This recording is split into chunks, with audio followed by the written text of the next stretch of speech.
شروع کرتی ہوں اللہ کے نام سے جو بے انتہا مہربان نہایت رحم فرمانے والا ہے۔ علم کیا نہیں، نشرح ہم نے کھول دیا، لکا آپ کے لیے، صدرک سینہ آپ کا، ووضعنا اور اتار دیا ہم نے، عنکا آپ سے، وزرک بوجھ آپ کا، الذی وہ جس نے، انقض توڑ دی تھی، ظہرک کمر آپ کی، ورفعنا اور بلند کیا ہم نے، لکا آپ کے لیے، ذکرک ذکر آپ کا، فإن پس یقیناً، مع ساتھ، العسری تنگی کے، یسرا آسانی ہے، ان یقیناً، مع ساتھ، العسری تنگی کے، یسرا آسانی ہے، فإذا پس جب، فرغتا فارغ ہو جائیں آپ، فانصب تو محنت کیجئے، وإلی ربک اور طرف اپنے رب کے، فرغب پس رغبت کیجئے۔ سورۃ الانشراح، جس کا ایک نام سورۃ الشرح بھی ہے اور سورۃ الم نشرح بھی، یہ تین نام عام طور پر آپ کو مختلف مصاحف میں لکھے ہوئے ملیں گے۔ تینوں میں معنی ایک ہی ہے، مکی سورت ہے، پچھلی سورت کا تتمہ ہے یعنی کمپلیشن ہے۔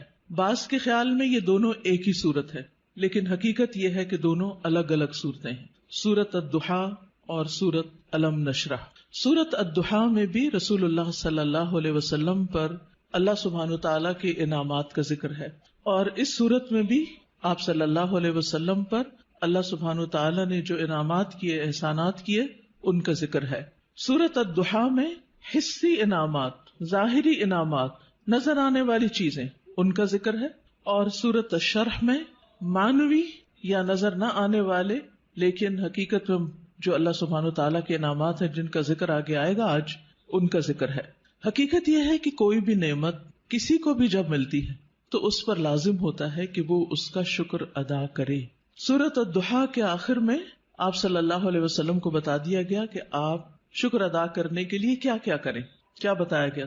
فَأَمَّا الْيَتِيمَ فَلَا تَقْهَرْ وَأَمَّا السَّائِلَ فَلَا تَنْهَرْ وَأَمَّا بِنِعْمَةِ رَبِّكَ فَحَدِّثْ، کہ جس طرح آپ پر احسانات ہوئے ہیں کہ اللہ تعالیٰ نے آپ کو یتیمی کی حالت میں بہترین ٹھکانہ عطا کیا اور بہترین آپ کو علم عطا کیا، نبوت عطا کی، تو اسی طرح آپ بھی یتیم کے ساتھ احسان کریں، اور جو سوالی کوئی آئے، علم کا سوالی یا مال کا سوالی، اس کے ساتھ نرمی کا سلوک کریں، اس کو ڈانٹے نہیں۔ یعنی آپ صلی اللہ علیہ وسلم کو دی جانے والی نعمتوں اور احسانات کا شکر ادا کرنے کا طریقہ بتایا جا رہا ہے، جیسی نعمتیں ویسا ہی شکر، اسی کی قسم کا شکر۔ اور اس صورت میں بھی ہم دیکھتے ہیں کہ جن احسانات کا ذکر ہے بعد میں اسی طرح کے شکر ادا کرنے کی بات ہے، اور یہاں چونکہ مانوی نعمتیں ہیں جیسے وحی الہی ہے، اور اللہ سبحانہ تعالیٰ نے آپ کے لیے جو آسانیاں کی اور آپ کا ذکر خیر جو بلند کیا، تو اس پر آپ کو حکم دیا جا رہا ہے کہ آپ اپنے رب کی طرف توجہ کیجئے، اس کی عبادت کیجئے، جب فارغ ہو جائیں تو بھی اپنے رب کی طرف رغبت کیجئے۔ انسان جب کسی بھی نعمت کا شکر ادا کرتا ہے تو اللہ تعالیٰ کا وعدہ ہے کہ وہ اس نعمت کو بڑھا دیتا ہے اور زیادہ عطا کرتا ہے۔ ہمیں بھی اللہ تعالیٰ نے مختلف طرح کی نعمتیں اور ٹیلنٹس دے رکھے ہیں، بعض اوقات ہم اپنے ان ٹیلنٹس کو فل کیپیسٹی میں استعمال نہیں کرتے، نتیجہ کیا ہوتا ہے؟ ہماری صلاحیتوں کو زنگ لگ جاتا ہے۔ لیکن جتنا زیادہ ہم ان کو استعمال کرنے لگتے ہیں، جتنا زیادہ ہم ان کو دینے لگتے ہیں، اور خاص طور پر اگر کوئی شخص دین کی دعوت دینے والا ہو یا تعلیم دینے والا ہو، تو ایک استاد یا ایک داعی جتنا زیادہ اپنے مدعو کے ساتھ یا اپنے طالب علم کے ساتھ، اسٹوڈنٹ کے ساتھ محنت کرتا ہے، اس کے لیے قربانی کرتا ہے، اس کو سکھانے کی اور اس کو دینے کی کوشش کرتا ہے، تو اس کا علم اور تجربہ اتنا زیادہ بڑھتا چلا جاتا ہے۔ نہ صرف یہ کہ علم اور تجربہ بڑھتا ہے، بلکہ شاگردوں کے دل میں اس کے لیے محبت اور اس کے لیے رسپیکٹ اور اس کی قدر کا جذبہ بھی اسی طرح بڑھتا ہے۔ ہم سب بھی اپنے اپنے وقت میں طالب علم رہے اور ہم سب جانتے ہیں کہ کس استاد کا ہماری نظر میں کیا مقام تھا، آج تک ہمیں یاد ہے۔ تو اسی طرح ہمارے شاگردوں کی نظر میں بھی ہر استاد کا اپنا اپنا ایک مقام ہے، اور کس کا مقام اور درجہ اور عزت اور محبت اور قدر زیادہ ہوتی ہے؟ جو اپنے شاگردوں کے لیے جتنا زیادہ مخلص ہوتا ہے، وہ علم دینے کے کام کو یا نبوت کا کام کو پیشہ نہیں ہوتا۔ یہ ایک اللہ سبحانہ تعالیٰ کی نعمت کا، اللہ تعالیٰ کے اس احسان کا کہ اس نے ہمیں یہ سب کچھ عطا کیا، اس کا شکر ادا کرنا ہوتا ہے، اظہار نعمت کرنا ہوتا ہے، اس کو شیئر کرنا ہوتا ہے، دوسروں کے ساتھ بانٹنا ہوتا ہے. اور انسانوں کی تعلیم و تربیت اور انسانوں کو کچھ بنانا، یہ دنیا کا سب سے بڑا کام ہے. کیونکہ مادی چیزیں، پتھر توڑ کے گھر بنانا، کوٹ کے بجری سڑکیں بنانا، یہ بھی ایک کام ہے جو نظر آنے والی چیزیں ہیں، لیکن وہ تو ہمارے لیے مسخر ہیں، مطیع ہیں، فرما بردار ہیں. ہم جہاں چاہیں ان کو لگا دیں، جس طرح چاہیں ان کو رکھ دیں. لیکن انسان اتنی آسانی سے بات سننے والے نہیں ہوتے. ان کو مولڈ کرنا اور ان کو گھڑنا اور ان کو کچھ بنانا اور ان کو سنوارنا اور ان کو نکھارنا، جو نبی صلی اللہ علیہ وسلم کے فرائض منصبی میں سے تھا. اور یہی آپ کے بعد ہر استاد کی ذمہ داری ہے کہ وہ طالب علموں کو صرف انفارمیشن ٹرانسفر کرنے والا نہ ہو، بلکہ ان کے اندر کے پوٹینشل کو، ان کی صلاحیت کو، ان کے اندر پائی جانے والی مختلف جو قوتیں ہیں ان کو نکھارنے اور معاشرے کے لیے اور خود اس شخص کے لیے زیادہ سے زیادہ مفید بنانے والی. اور یہ کام والدین کے بعد استاد ہی کرتا ہے، اور یہ اس کی بہت بڑی ذمہ داری ہوتی. تو اس پس منظر کو سامنے رکھتے ہوئے ہم اس سورت کا انشاءاللہ مطالعہ کریں گے کہ ہمیں کیا کرنا ہے. سوال یہ پیدا ہوتا ہے کہ کیا یہ احکامات جو اس سورت کے اندر آئے ہیں صرف نبی صلی اللہ علیہ وسلم کے لیے خاص ہیں، یا اس کے بعد ان لوگوں کے لیے بھی جو آپ کے طریقے پر چلنے والے ہوں اور آپ ہی کے کام کو آگے لے کر بڑھنے والے ہوں. تو حقیقت یہ ہے کہ یہ سب کے لیے ہیں، آپ کے لیے خاص اور ہمارے لیے عمومی طور پر. تو آئیے دیکھتے ہیں سورت کو. اللہ سبحانہ وتعالیٰ فرماتے ہیں الم نشرح لک صدرک. الم کیا نہیں، سوالیہ انداز ہے اور یہ یقیناً کے معنوں میں ہے، قد کے معنوں میں. نشرح ہم نے کھول دیا. شرح کا لفظ ہوتا ہے کسی چیز کو چھوٹے چھوٹے ٹکڑے کر کے، جیسے گوشت ہے تو گوشت کے چھوٹے چھوٹے سلائسز کرنا، اس کو کاٹنا. تشریح سرجری کے لیے بھی آتا ہے. الم نشرح کیا ہم نے کھول نہیں دیا، لکا آپ کے لیے، آپ کی خاطر، کیا صدرک آپ کا سینہ. کیا ہم نے آپ کی خاطر، آپ کے لیے آپ کا سینہ کھول نہیں دیا، آپ کے دل کی تنگی کو دور نہیں کر دیا. اگر دیکھا جائے تو دنیا میں پائی جانے والی نعمتوں میں سے سب سے بڑی نعمت یہ ہے کہ انسان کو شرح صدر، سینے کی وسعت، دل کی وسعت، دل کا اطمینان نصیب ہو. ڈپریشن کیا ہے؟ دل کا گھٹنا، سینے کا تنگ ہونا، اندر کی تنگی، شح، بخل، انسان کے اندر کی ایسی کیفیات کہ نہ وہ اپنے سے راضی اور خوش اور نہ کسی اور سے. اللہ سبحانہ وتعالیٰ نے ہمارے دل کو ہر چیز سے مختلف بنایا ہے. باقی جتنی بھی چیزیں ہیں ان میں جب ہم کچھ ڈالتے ہیں تو وہ بھر جاتی ہیں، تنگ ہو جاتی ہیں. لیکن دل اگر نرم ہو تو اس میں جتنی بھی علم اور حکمت اور خیر کی چیزیں ڈالی جائیں وہ اتنا ہی زیادہ وسیع ہوتا چلا جاتا ہے، اتنا ہی زیادہ کھلتا چلا جاتا ہے، اتنا ہی اس میں انبساط آتا ہے، اتنی ہی زیادہ اس میں خوشی اور اطمینان آتا ہے. تو یہ ایک بہت بڑی نعمت ہے، اور یہ مانوی نعمت ہوتی ہے، ٹینجیبل نہیں ہوتی کہ آپ چھو کے دیکھ سکیں کہ کیا ہے. پچھلی صورت میں ٹینجیبل نعمتیں تھیں، لیکن یہاں مانوی نعمتوں کا ذکر ہے. الم نشرح لک صدرک کیا ہم نے آپ کے لیے آپ کا سینہ کھول نہیں دیا. جب سینہ کھلتا ہے تو مشکل سے مشکل، پیچیدہ سے پیچیدہ اور کمپلیکیٹڈ معاملات سمجھ میں آنے لگتے ہیں.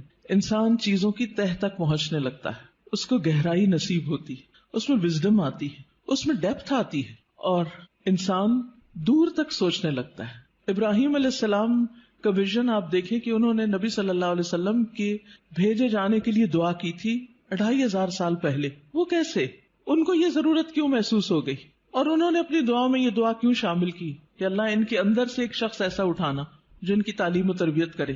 ہم ایسی بات کیوں نہیں سوچتے، ہمیں ایسے خواب کیوں نہیں نظر آتے؟ اس لیے کہ ہم صرف اپنی ہی ذات کے گرد گھومتے ہیں. سیلفش، دل چھوٹا ہے، نظر کوتاہ ہے، تنگ ہے، شارٹ سائٹڈ ہے، دور کی چیزوں کو نہیں دیکھ پاتے، صرف قریب کے فائدوں کو دیکھتے ہیں. آج مجھے کیا مل رہا ہے ہم اس کو دیکھتے ہیں، کل میری کوششوں کا صلہ کیا نکلے گا، کیا ملے گا مجھے، اس کی طرف ہماری نگاہ نہیں جاتی. لہٰذا جو لوگ شارٹ ٹرم گولز کے لیے کام کرتے ہیں وہ کوئی بڑا کام کبھی بھی نہیں کر سکتے، اور جو لوگ دور تک سوچتے ہیں، اور وہ وہی سوچتے ہیں جن کے اندر وسعت ہوتی، جن کا دل بڑا ہوتا ہے، جن کی نگاہ دور تک دیکھتی ہے. تو الم نشرح لک صدرک کیا ہم نے آپ کے لیے آپ کا سینہ کھول نہیں دیا. آپ کے لیے اللہ سبحانہ وتعالی نے خیر اور بھلائی کے رستے کھول نہیں دیے، کیونکہ جب تک دل کھلتا نہیں، یہاں صرف دل کی بھی بات نہیں کی گئی، پورے سینے کی گئی، چیسٹ، اور چیسٹ کے اندر دل. چیسٹ کی جگہ زیادہ ہوگی تو پھر باقی چیزوں کے اندر بھی وسعت آئے گی. تو نبی صلی اللہ علیہ وسلم کو اللہ سبحانہ وتعالی نے یہ خاص صلاحیت دی تھی جس کی وجہ سے آپ نبوت کا کام لینے کے قابل ہوئے تھے. اسی لیے قرآن آپ کے قلب پر نازل ہوا تھا اور آپ نے اس کو محفوظ کیا تھا. اسی لیے پھر اس کو صحیح طور پر سمجھ کر آگے بیان کیا تھا، کیونکہ ان سب چیزوں کا تعلق شرح صدر کے ساتھ ہوتا ہے.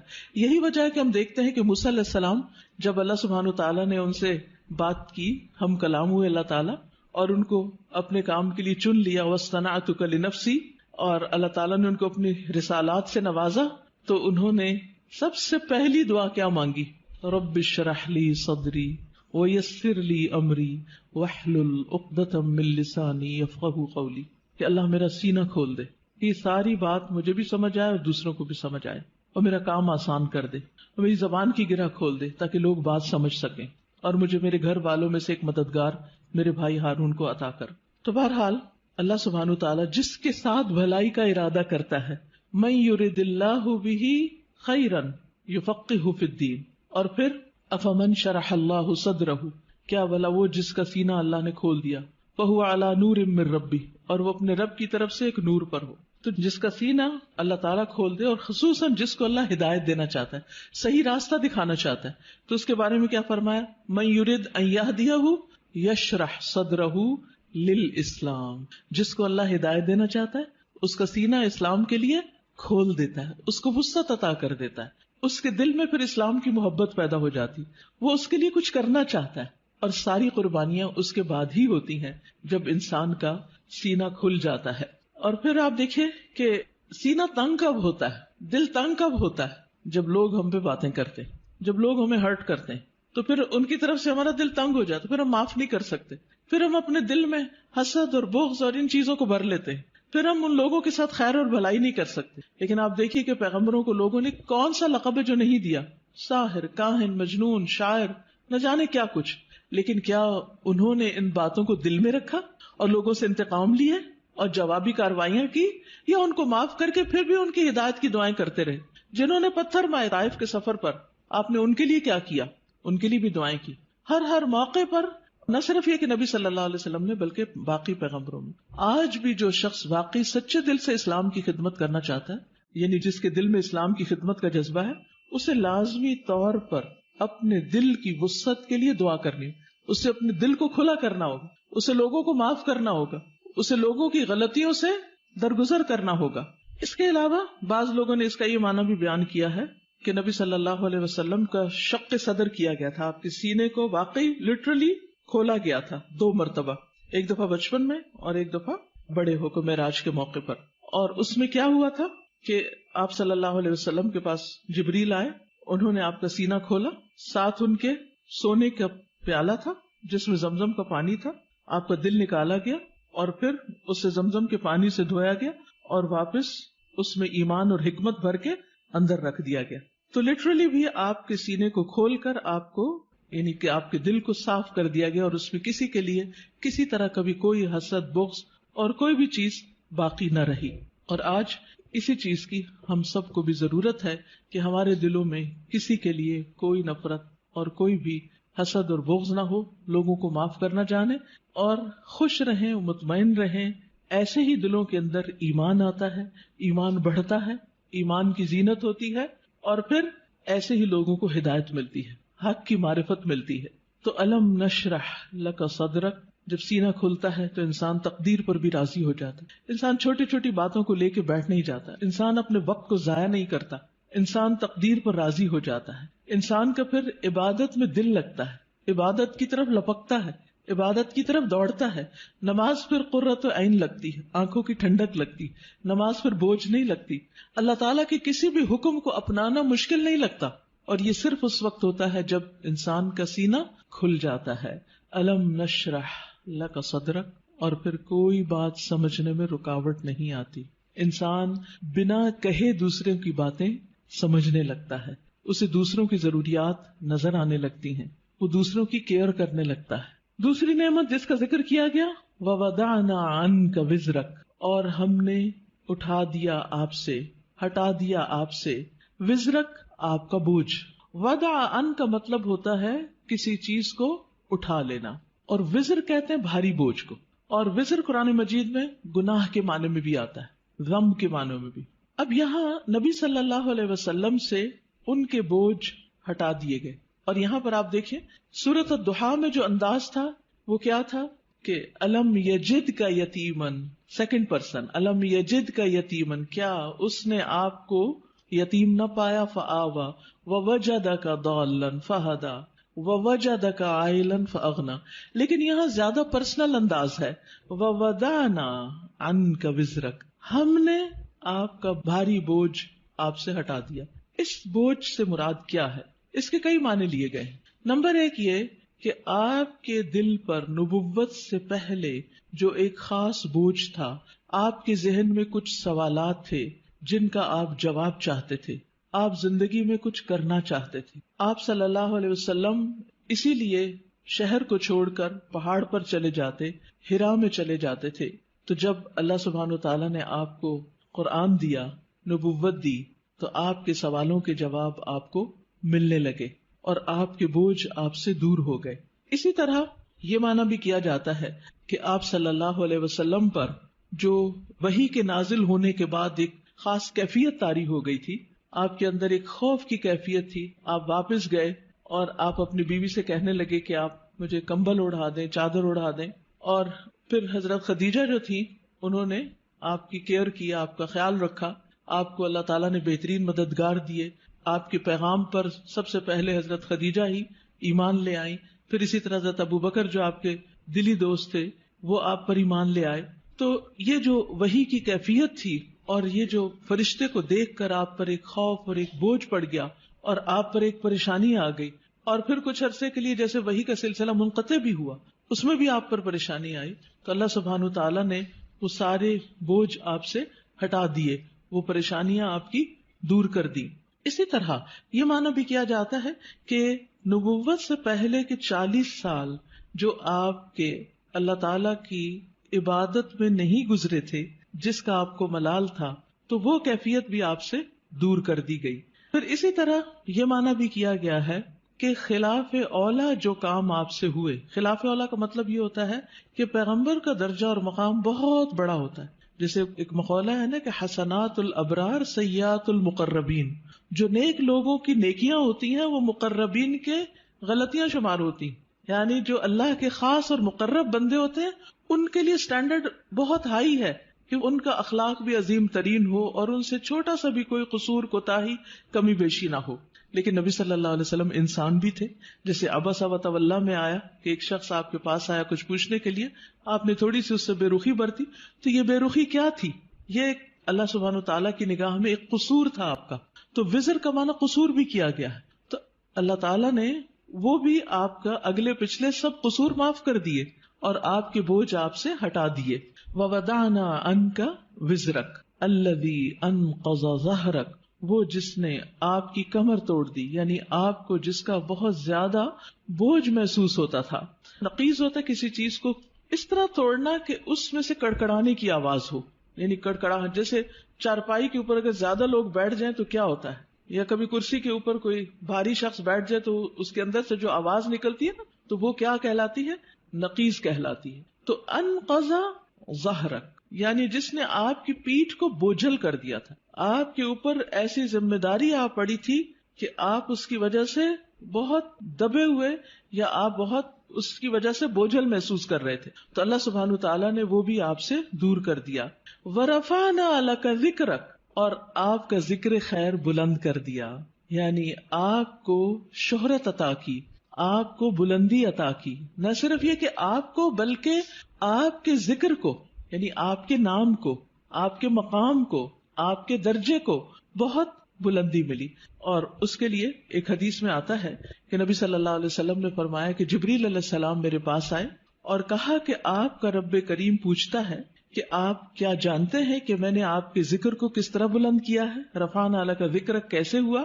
میں نے جواب دیا کہ اس حقیقت کو اللہ تعالیٰ ہی بہتر جانتے ہیں۔ تو اللہ تعالیٰ نے فرمایا کہ آپ کے ذکر کی بلندی کی کیفیت یہ ہے کہ جہاں میرا ذکر کیا جائے گا وہاں آپ کا بھی ذکر کیا جائے گا، یعنی نبی صلی اللہ علیہ وسلم کا ذکر بھی۔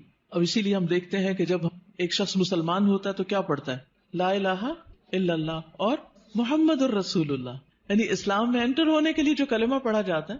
اسی طرح اشہد ان لا الہ الا اللہ و اشہد ان محمدن عبدہ و رسولہ. پھر اسی طرح آپ دیکھیے کہ 5 وقت جو نماز ہوتی ہے آذان، اس میں اشہد ان لا الہ الا اللہ و اشہد ان محمد الرسول اللہ. پھر نماز میں تحیات اور پھر اس کے بعد درود شریف، اس میں بھی نبی صلی اللہ علیہ وسلم کا ذکر ہوتا ہے. پھر اسی طرح جب بھی جہاں بھی جو بھی آپ کا نام لے ساتھ آپ کے اوپر درود و سلام بھیجے، پڑھنے والا بھی اور سننے والا بھی. یہ بھی آپ کے ذکر کی بلندی اور آپ کی قدردانی ہی کا ایک ذریعہ ہے. پھر اسی طرح اور کون سے مواقع جہاں آپ کا ذکر خیر بلند ہوتا ہے، یعنی آپ کی دنیا میں جتنے بھی چاہنے والے وہ دشمنوں کے پروپیگنڈے سے متاثر نہیں ہوتے. اب دیکھیے اس وقت کتنی ہی ایسی ویب سائٹس ہیں اور کتنے ہی ایسے فورمز ہیں کہ جہاں نبی صلی اللہ علیہ وسلم کے خلاف بہت عجیب و غریب قسم کی باتیں کی جاتی ہیں. ایک عام مسلمان بھی جب ان کو پڑھتا ہے تو وہ یقین نہیں کرتا یا ایک دم غصے میں بھی آ جاتا ہے اور اس کے دل میں آپ صلی اللہ علیہ وسلم کی محبت جاگ اٹھتی. اور جس محفل میں بھی اور جہاں بھی آپ کا ذکر کرتا ہے کوئی بھی مومن، وہ محبت سے، عقیدت سے اور احترام سے ہی آپ کا ذکر کرتا ہے. پھر اسی طرح آپ دیکھیے کہ دنیا میں شاید ہی کوئی ہو کہ جس کو آپ کے بارے میں علم نہ ہو، آپ کی خبر نہ ہو. اور کوئی بھی شخص، خواہ وہ یہودی ہو یا عیسائی ہو یا کوئی اور ہو، اس وقت تک مسلمان نہیں ہو سکتا جب تک کہ وہ آپ پر ایمان نہ لائے. آپ کی نبوت قیامت تک کے لیے ہے. آپ پر جو کتاب نازل ہوئی قرآن مجید وہ ہمیشہ کے لیے محفوظ ہے. باقی انبیاء کے معجزات ان کے ساتھ ہی دنیا میں سے ختم ہو گئے، لیکن نبی صلی اللہ علیہ وسلم کا معجزہ کیا ہے؟ قرآن مجید. یعنی جہاں قرآن کا ذکر آتا ہے وہاں آپ کا ذکر آتا ہے کہ آپ پر نازل ہوا. اور پھر اس طرح بھی آپ کا ذکر خیر ہوتا ہے، آپ کے درجات میں بلندی ہوتی ہے. جمعے کو خطبہ دیا جاتا ہے یا کوئی بھی لیکچر دیا جاتا ہے تو ہم شروع میں کیا کہتے ہیں؟ نحمدہ ونصلی، اللہ کی حمد و ثنا اور نبی صلی اللہ علیہ وسلم کا ذکر، آپ پر درود و سلام. آپ صلی اللہ علیہ وسلم کی باتیں جو ہیں ان کو جس طرح محفوظ کیا گیا اور اس کے لیے جو کوششیں ہوئی اور لاکھوں لوگوں نے اس میں جو محنتیں کی، وہ بھی آپ صلی اللہ علیہ وسلم کی شان کو بلند کرنے کا ذریعہ ہے.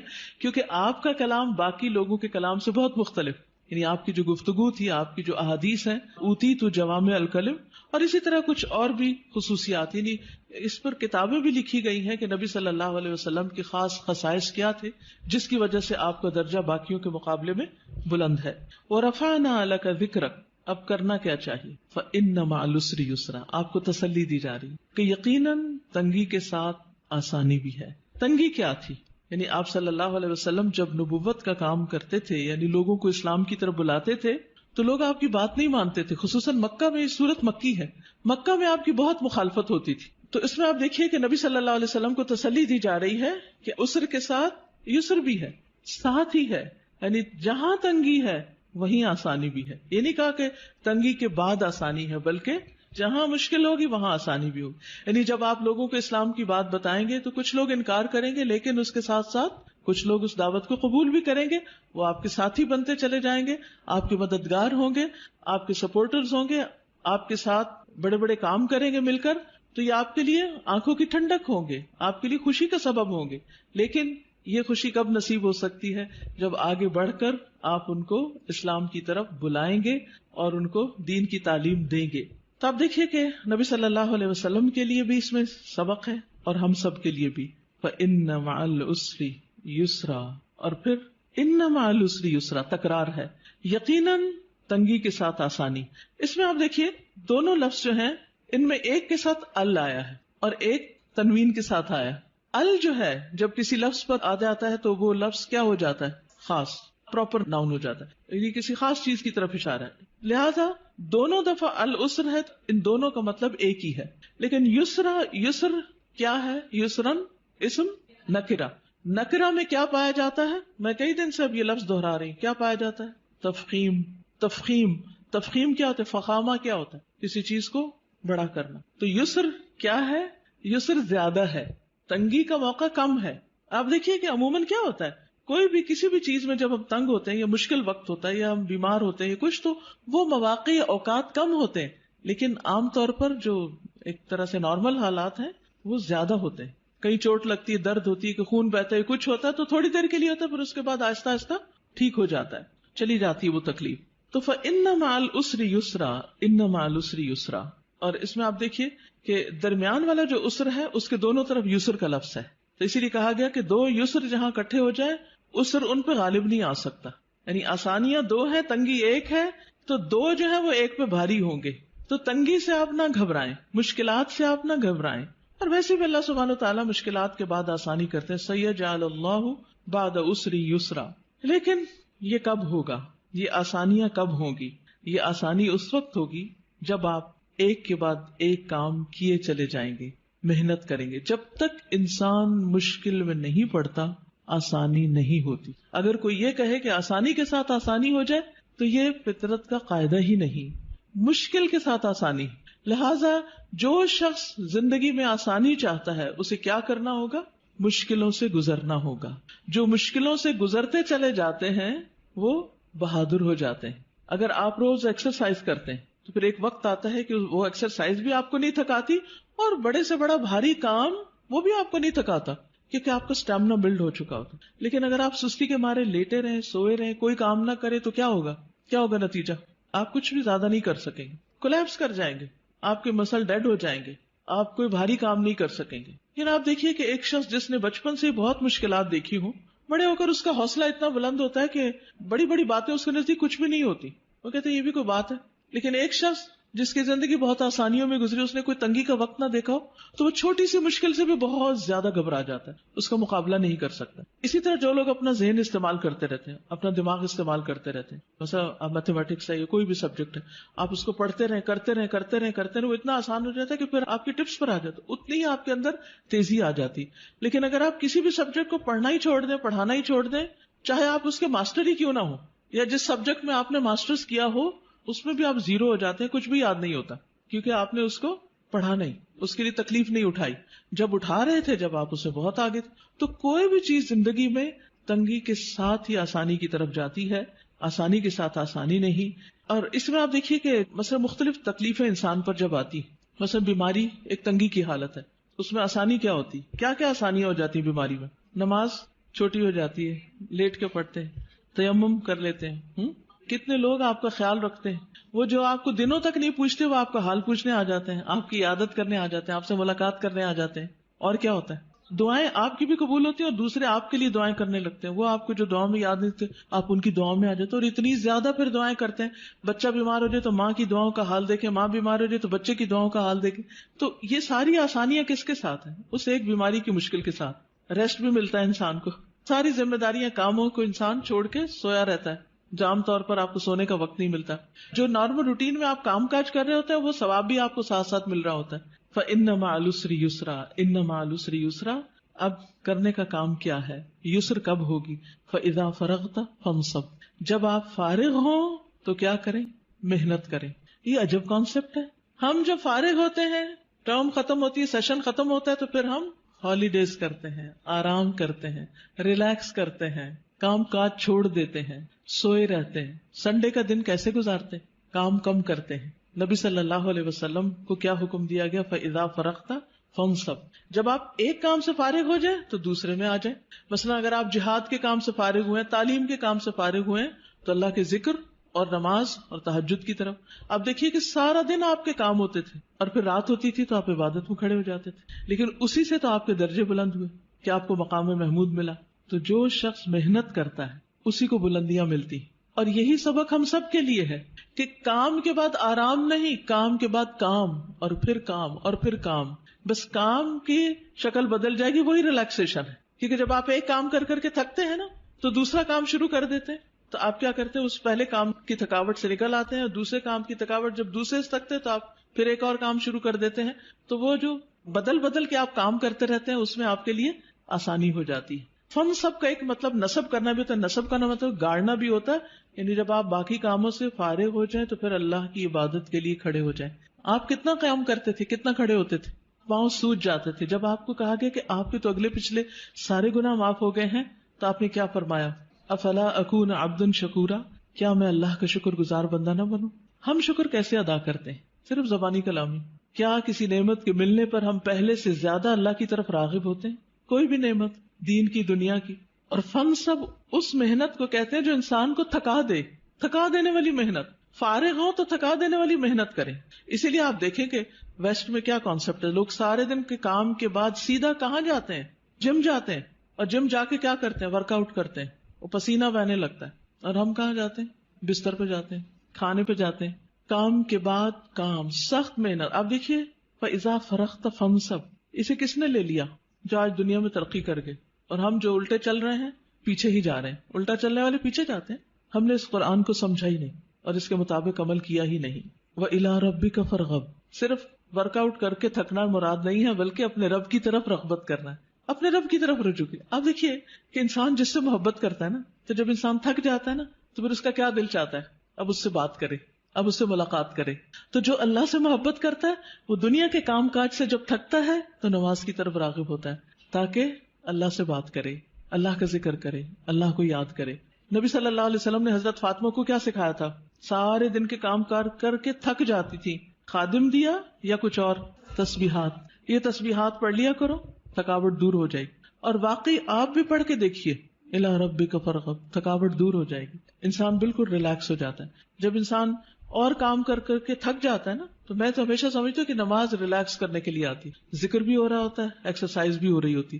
جب آپ پڑھ کے اٹھتے ہیں تو بالکل یوں ریلیف ملتا ہے جیسے وَوَضَعْنَا عَنْكَ وِزْرَكَ، سارے بوجھ اتر گئے، سارے گلے شکوے ختم، جو مشکلات ہیں ان کے لیے دعا کر لی، اللہ تعالیٰ کے آگے رو دھو لیے، دل کے بوجھ بھی اتر گئے، جسمانی بوجھ بھی اتر گئے. ویسے بھی کہ کوئی ہے ہماری سننے والا، تو یہ اسی کو نصیب ہوتا ہے جو اللہ کی طرف رغبت کرتا ہے. اسی طرح بعض اس کا معنی یہ بھی لیا ہے کہ نماز پڑھنے کے بعد پھر آپ ایک دم اٹھ نہ جائیں، بلکہ نماز کے بعد کے اذکار کریں.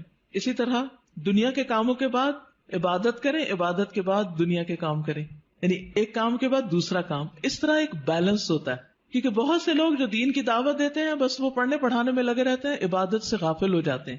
عبادت ایکولی امپورٹنٹ ہے، ذکر اذکار ایکولی امپورٹنٹ ہے. نتیجہ کیا ہوتا ہے؟ طرح طرح کی مشکلات کا شکار ہو جاتے، پھر وہ ایک روحانی اسٹرینتھ اور ایمانی قوت نہیں ہوتی، لہٰذا وہ آنے والے چیلنجز اور مشکلات کا مقابلہ نہیں کر سکتے.